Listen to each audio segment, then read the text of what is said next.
Good morning and welcome to the True Disciples broadcast. For the next 30 minutes, my goal, hopefully, is to inspire you, to educate you, challenge you, and ultimately what we're shooting for is for you to take your Christian faith and take it into the public arena and whatever arena God has called you into with a confidence that you can articulate those views to those that are around you. I want to welcome you. My name is Dr. Kevin Baird. I am the lead pastor of Legacy Church here in Charleston, South Carolina. I've been a pastor for almost 30 years now, and so I have some experience I bring to the table in understanding how to articulate our Christian values. I'm also the executive director of the South Carolina Pastors Alliance. We are an alliance of almost 300 pastors linking up together in the state of South Carolina to help influence policy for faith, family, and freedom. And I'm glad that you tuned in today, and we appreciate you taking the time to listen to us, and hopefully you're spreading the word and letting others know that we're here on this radio station. If you happen to miss any of our past programs, you can go to YouTube and find the radio broadcast there on YouTube by just punching in Legacy Media, no space, and if you punch in my name as well, what you'll find is all of our back shows, and so you can pick up anything in the past, or you can pick up the shows we've been doing with our guest today, State Senator Lee Bright. We appreciate you, Senator Bright, hanging around and talking with us this second half hour in this second program. Great. Thanks for having me on the show. I really appreciate the opportunity. Well, we've been talking about different things with regards to faith and how it intersects with public policy, and in particular, Senator Bright's viewpoints on this area. He is an unswerving advocate for the unborn and some of our cultural concerns as Christians. And we started last week and just opened the door to it, was able to hear a little bit about his testimony and how God has touched his life and how he's brought him into this particular arena. And maybe we'll just kind of get warmed up, Senator Bright, by just me asking you one more time, how do people of faith, we're living in an era where it seems like our values, which were pretty much Christian values in our culture, are just eroding away. And it's not the same America that you and I even grew up in. And we're not that old, but we can look back to a day where it was just different in our culture. And now things have changed, and maybe some of those changes are good. Some of them we feel like may not be so good. But we sort of ended last time about how do we engage this and how does this intersect? And I just like some of your thoughts as we get rolling on this program. Well, one of the key areas that the left has used to really assault religious freedom and liberty is the fact that they've gotten so involved in higher education and gotten so involved in our schools. I mean, they expelled God from the public school and basically have gone in and we discussed in the last half hour about what's going on at the College of Charleston with the pornographic books that they have us required reading. And to go a step further, they actually purchased more books than they needed and gave them to the students and encouraged them to give them to their friends. I did not know that. So it has been the more we dig into it, the more we find that's going. And at USC Upstate, they have been full scale promoting the homosexual agenda there. So we're under assault. The cost of higher ed is absolutely breaking the budget, when it comes to the money we're spending on our schools, and what they're doing is they're compelling us through the tax code to pay for things that they're teaching our children that are totally against biblical principles. And then we wonder the results we have. We've got to basically have Christians run for these college boards, which are elected by our legislature, get involved and vote out some of these trustees and fire some of these college presidents that allow these things to happen. Yes, we do. Hey, I also want to follow up because this is directly related to state institutions undermining our values. I know that you were with us when we opened up the can, so to speak, of the connection between our great medical university. And I just want to say, as I open this up, that there is no discussion or argument that we have a wonderful medical university that does amazing things in the area of healthcare that we would esteem and raise up with regards to national prominence. However, there is a most disconcerting connection between that medical university and our local abortuary here in Charleston with regards to underwriting or our state monies being used in order to prop up that freestanding abortion mill. And we asked for some information out of a Freedom of Information Act and found out that MUSC is indeed paying insurances for that abortuary. It is indeed paying workman's compensation for that abortuary. Some of the things were redacted in that information, and so it's solicited even greater curiosity as to what might be happening with regards to state money. And I know when you originally started to look into it, you couldn't get a return phone call from these guys, and I just was curious if you've heard any more about this, and has anything happened on your end? We have not. As a matter of fact, they have some elections coming up for MUSC board members, and I've been very surprised that they haven't been forthcoming. And basically, I've been talking with the challengers to these incumbent board members, because we're going to have to change out these college boards around the state if we're going to get control of what's going on. And I've actually asked the Attorney General to look into what's going on at MUSC. I mean, it's very disturbing, and the lack of response from all sides is bothering me. But I'm going to place another call to the Attorney General today and see if I can't get some movement on this. Well, we've appreciated that because I honestly think in this particular instance we have state law in place that clearly says that our state institutions are not going to underwrite or monies aren't going to go to this end in the abortion industry. Whatever your view of abortion is, I think we can agree that if a law has been fully brought through, passed, that we need to adhere to the law, and our institutions need to adhere legally. And it just is disconcerting that you can't get information and you can't find out. And unfortunately, when people don't talk or things are redacted like that, all it does is create more suspicion with regards to what may be going on. Absolutely. And, MUSC has such a tradition in preserving life. Absolutely. The cancer research and just the great things that institution has done, and the fondness that people from around this state have to think that they would put a blemish on themselves with the blood of the unborn would be a tremendous negative implication on the institution. So, we would like for, whatever if they are, and you said it well, the lack of response makes it look very, it's very troubling. So I would like, if they are doing something, for it to be stopped, immediately, but we would like to know exactly what's going on.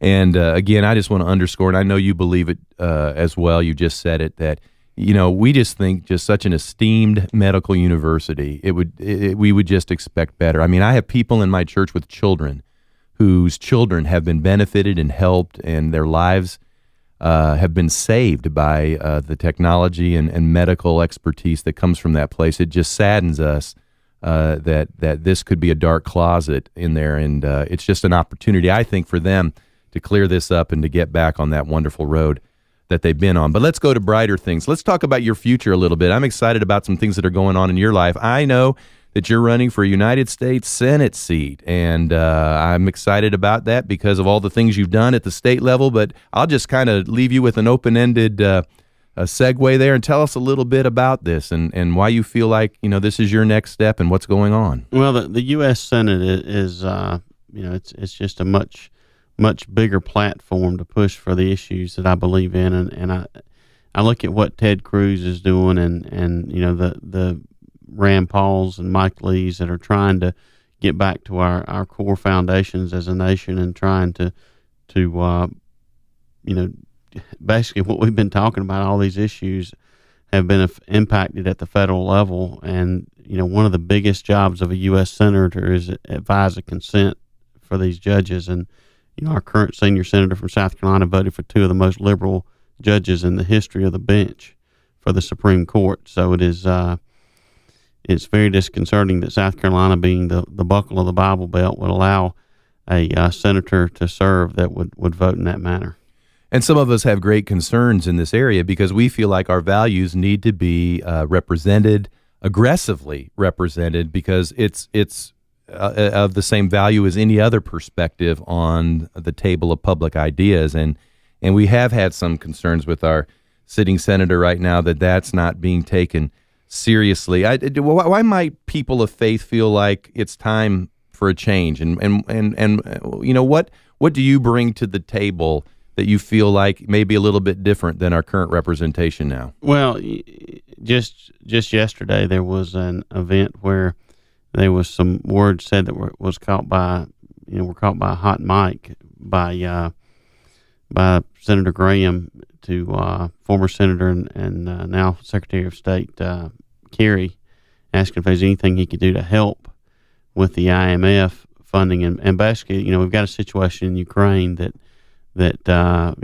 is very, very troubling. But there are things that we could do to assist. But as far as getting, tying it to the IMF and some things that Graham wants to do, and even talking about, Boehner, who was our Speaker of the House, who was actually, standing on the right side of an issue, talking about how he was going to exert pressure on him to get him to come over to the Democrat side on the issue, and that is very very bothersome that Graham, who is a professing conservative, would be so intertwined with the movements of the liberal agenda and the left and what they're trying to accomplish. We were talking in our time between program recordings a little bit with regards to the process, and we have, and this has been a concern, I don't know for how long. Recently, it's been a greater concern that sometimes when we come to these primary moments, oftentimes we can have several candidates that aren't a whisper's difference between each other, it seems like. And it seems to dilute our ability to influence the process. And I know in this particular race, there are some other folks that are running as well. And there are some distinguishable features. And I don't know that I'm looking for you to distinguish yourself from all of them. Some of them are good brothers. But I'm just curious, what might distinguish you from the pack? Is there anything, as we're, we all, I use this. I wish we as a community could be more monolithic and take our influence out for a spin. It just never works that way. We always go in all these directions when it comes to this political moment. And is there any, I don't know, counsel or advice or what would distinguish you from the pack, but kind of wrestle with this area with me, because I want to make a difference, but it always seems like we're just all going different directions. Well, the Bible talks about viewing, view someone by their fruits. And I have served 6 years in the legislature, and I have been fighting for the unborn, for the Second Amendment, really trying to get back to the Bill of Rights and pushing back against the federal government for 6 years now. And, until someone actually casts a vote in public that is open for ridicule, you never know exactly what they're going to do. I mean, people can put things on websites and they can say what they're going to do, but I'm the only one in the race that's actually won an election that actually has cast a public vote and has had to defend it. So I think that's a big difference between me and the other candidates. I will say this, that we're blessed to have several good candidates that have offered themselves for service, and we are, lots of choices, but I am the only one with a record. And there has been instances in the past, even with obviously Senator Graham, that people, talk a real good conservative game in South Carolina, but when they get up to Washington, do totally the opposite. And it happens in Columbia as well. But that's the primary difference, is that public track record. You're listening to the True Disciples broadcast. My name is Dr. Kevin Baird. I'm so glad you tuned in today. We have a special guest with us today, Senator Lee Bright. We're just excited that he would take the time out of what I know is a busy schedule, both because the state Senate is happening right now as we speak, and I know he's running for a U.S. Senate seat, so he's spinning numerous dishes in his life, but here he is, and I appreciate this so very much. Senator Bright, let me ask you, help us understand, what can the federal government do? What can a U.S. Senator do with some of the cultural issues that we're struggling with? You're doing such a phenomenal job at the state level. There's a part of me that hates to lose you to the U.S. Senate seat. I'll gladly help you, but what can you do, though? Help us out in understanding this. Well, at the federal level, we need to push things back to the states and let the states, most of these decisions are state issues. The abortion issue is a federal issue because of the 14th Amendment. The Fifth Amendment basically gives, you can't be denied life, liberty, or property without due process, but the Fourth Amendment basically puts that under federal purview. So, the federal basically the federal law can deal with the abortion issue. We can have a constitutional amendment. But the greatest issue are these federal judges and these Supreme Court judges. And, I would have filibustered both those nominees. I would not have voted for Sotomayor or Kagan. I would have taken the floor, and I would have fought against them with everything I had. And the other thing that people don't realize at the federal level, and obviously the Senate would sit in judgment, but the Congress ought to be impeaching some of these federal judges when they make these decisions. That one prime example is the Utah judge that struck down the marriage amendment. I mean, it's very, very clear that states have the purview when it comes to marriage, and the fact that a sovereign state would pass a constitutional amendment and a federal court come in and strike it down shows that that's an activist judge that is not doing his duty. And the Constitution clearly says in good behavior. And those that would be a trial that if there was a impeachment in the House would come before the Senate for judgment. And as a juror in that case, I could not see myself going against an impeachment process when it's plainly the judge is not acting in good behavior, and that's what their lifetime appointments in good behavior. Well, and you bringing up the federal judge issue, which really quickens my mind, because these are conversations that I'm going to share with you that happen as I'm visiting with pastors, and we're just wondering, how in the world does this happen? For example, we elect maybe conservative presidents or representatives, and yet I'm going to go down the list here. For instance, David Souter, I believe, was appointed by Bush the elder, I believe. Sandra Day O'Connor was by Reagan, I believe. John Roberts was by Bush the 43rd. And when it comes time for adjudication and other things with regards to Supreme Court issues, it seems like we get failed on these matters. And how does this work? Are we missing something here, or what's going on? The Democrats are fighters. They play to win. And when the prime example is Judge Bork, and the term is borked. Yes. When a nominee gets defeated, and that's what happens when the Republican president has to be ever mindful of getting someone through the Senate. And, the Democrats don't have the same concern, because, the Democrats will have, folks like Lindsey Graham, that will say on the Republican side that elections have consequences. But then when the Republicans win, the Democrats are not going to allow, staunch conservatives to the court for the most part. I mean, there's been some exceptions, but we've got to get a supermajority in the Senate. And it's not enough. People seem to think, if we get a Republican majority, well, just to carry down the path on just regular legislation that requires a majority vote in the Senate. If we get are taking control of the committees, even if we have 51 votes in the U.S. Senate and 2 of those votes are John McCain and Lindsey Graham, they will rush off to the cameras and vote with the Democrats more often than not. So we've got to. It's not enough to elect Republicans, and I think the two-party system. Parties are fundamentally bad for the Republic. I mean, Washington saw that, but what happens is people run as Republicans because they feel like they have to in a Republican district, but they're not truly conservative. We got to make sure we elect conservative constitutionalists to federal office, and then we can take this country back. I want to, because we have probably just about 10 minutes left before we have to wrap. I just want to throw just some topics out and let you just, give some bullet point answers on these things that might be of concern, especially to pastors and maybe the faith community. Let's talk a little bit about religious liberty. What are some of your thoughts in this arena? Well, the founders talked about eternal vigilance when it came to our freedom, but that's true of our religious liberty. We've got to be constantly on guard, because the secular humanist movement, they are on the move, and this not having religion at all is still a religion. There's still a worldview, and I had actually from Charleston, an atheist from Charleston, and I've had a couple of lengthy conversations, and he even admitted, that basically they're getting what they're wanting. I asked him why he didn't try to ban prayer before the Senate session, and he said, we're taking it one step at a time. So I mean, they are pragmatic, and they're on the march.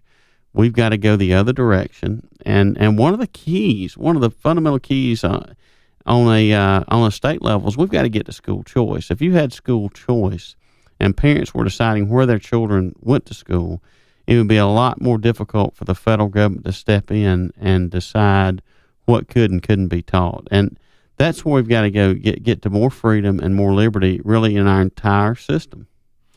There is a growing movement you may be aware of. It's called Pulpit Freedom Sunday that happens October of this year.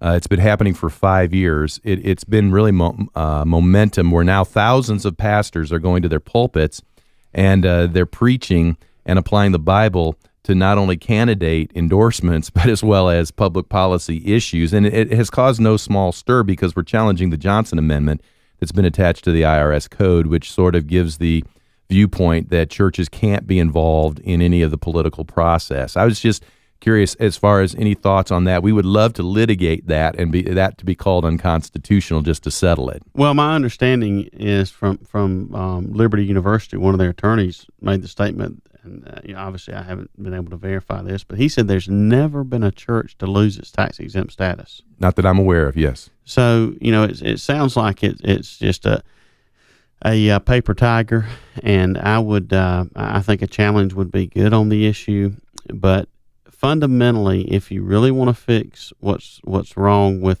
the fear of the tax-exempt status loss, if we got to a fair tax where there were no exemptions, where people paid at the point of purchase, where it was none of the government's business what your income was, and none of the government's business what you preached in your church, that would solve the problem.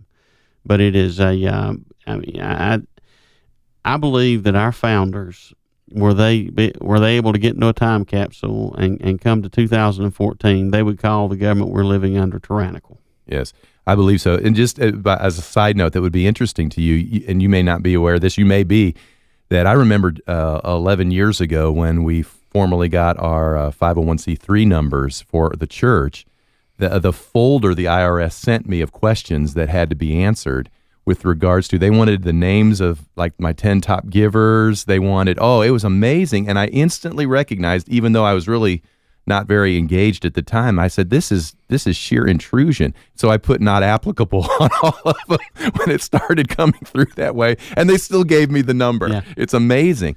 Now, listen, we are getting our nonprofit status in order to send out bulk mailing. And the post office wants our articles of incorporation. They want which I understand they don't want a fake church or anything like that. I can kind of understand that, but they're wanting minutes of board meetings, and they were wanting P&L sheets. They were wanting financial records in order to get a bulk mailing status from the post office. And I just said, this is unbelievable, and that they would refuse to give us that unless those were handed over. So I don't know how much bulk mailing we're going to be doing at Legacy. I guess we'll find out. Well, that is that I wasn't aware of that, but that is the government wants way too much information, and it's like I said, if we could abolish the IRS and just get rid of this tax code, we would all be so much better off. Hey, I've got to rush here. I'm gonna throw out the hot topic here, and I know you're only going to have a moment, which you may be glad for. The same-sex marriage stuff it seems to be a foregone conclusion. I mean, I'd even as much as I feel like that needs to continue to be challenged. I understand the momentum. I'm not blind, but I watched the other day the TLC network now is venerating My 5 Wives, so polygamy is now coming on the radar.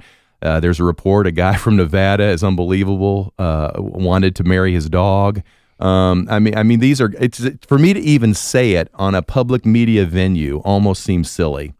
And yet here we are. Is there anything that you might like to chime in on this particular area to people of faith that just have incredible concerns about a foundational institution like marriage? Yeah, basically the state should have full control over the marriage issue, and South Carolina should not be forced to recognize, a marriage, homosexual marriage, or I don't know what you call it when you marry your dog, but I'm sure there's a term for that. But we shouldn't be forced to honor those contracts, and that's the federal government, involvement is to protect that. But from our culture, and I tell you, it all comes back to higher ed. It all comes back to our education system, and the fact that the ACLU and the leftists have gotten full control, And now we've got, a generation of parents who, have basically grown up in the secular humanistic society, and that's what's led to this downfall. Yes, it sure has. We would agree with you on that point. I was sitting here thinking about that. I thought, here's a state senator running for a U.S. Senate seat, and we're talking about a guy from Nevada who's wanting to marry his dog. It's a crazy conversation, and it seems demeaning to even have to bring it up. But here we are. Well, keep in mind they did elect Harry Reid, so they got some issues out there. They do have some issues out there. Hey, in just the few minutes we have left, I want to give you opportunity. Tell us what people of faith can do. Tell us what pastors in particular can do. Give us your website. Tell us what you need if people want to get involved with your future and all that's happening. BrightForSenate.com, BrightFor Senate.com. Go to my website. Prayer is crucial. God can provide all the resources. We just need the prayer for that. The financial resources we obviously need. It's a maximum contributions of $2,600, and anything below that would be greatly appreciated. We've got to get our message out, and the studies have shown 86% of the electorate make their mind up 14 days before the election, which means you have to be on television to get your message out, and that is expensive. So, talk to your friends and neighbors, Twitter, Facebook, but BrightForSenate.com. We've got a tremendous list of opportunities to be involved in the campaign, and say a prayer, go to that website, and we'd love to have your help. And I know you have a lot of contacts and better name recognition in the upstate. Obviously, that's where you're from, and we appreciate you being down here in the Low Country. I know you're making a lot of new friends down here, and we're excited about all that is happening in your life and the possibilities to further the causes we feel like are important, and to whatever extent I have influence, and as you're listening, I'd really encourage you to do that. I pastor a church, and every Sunday the church is opened up, and people of goodwill come in, and we receive offerings, and that's just how it goes. I mean, the lights get paid, the bills get paid, I get paid, all those important things. It does take money, and I realize people work hard to get their money, but there are some things that are worth the investment, so I'd encourage you to consider all of these things. Any last moment in the 2 minutes we have left? Anything else on your heart you'd like to leave us with before we wrap today? Well, I just appreciate your involvement in the movement. Pastors and church leaders really need to get involved. It's amazing that Roe v. Wade made it through, the Supreme Court, and had the church been on the watch, that never would have happened. Had the church been on the watch, we never would have had the prayer taken out of schools. I mean, it has been. Yes. We have not been eternally vigilant. People have not stood on that wall, and we've got to get back on the wall. We've got to push back on this cultural war because we are losing. But we have a God who's in full control, and all we have to do is be faithful and obedient, and I'm confident we can turn this thing around. Amen. Thank you, Senator Bright, for being with us here today. It was an honor to have you sit in the studio. I thank you. I know you're taking time out of a very busy and important schedule, but there's no better way to end than with his words. And again, I thank you for listening. Tune in next week. We're going to do this again, and I'm sure it won't be nearly as exciting without the senator with us, but you tune in. Will you do that? And you can catch us at all our normal media links. LegacyChurchSC.org is our website, and you can get everything you need from that website. We hope you also check in with that as well. Again, my name's Dr. Kevin Baird. I am your host, and as always, I end with telling you, don't just talk the talk, but walk the walk, and you keep being a true disciple. God bless you till next time.